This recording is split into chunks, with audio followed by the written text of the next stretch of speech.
i-attach agency ti Department of Energy, NEA, akit numalagip tayo last year, bagbagada nga nag-file na ti complaint with the General Manager of INEC about alleged 118 million nga na misappropriate nga natakaw ti innem nga empleyado o officials ti INEC.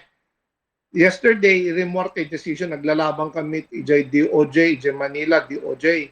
Limat inya bugadwak out of the 6, including the former General Manager Agdigos. Remorte decision nga na-dismiss ti in-file ti NBI, ti in-file ti General Manager Perry, ti INEC, and his lawyers, kadijay in-file nga complaint, na-dismiss.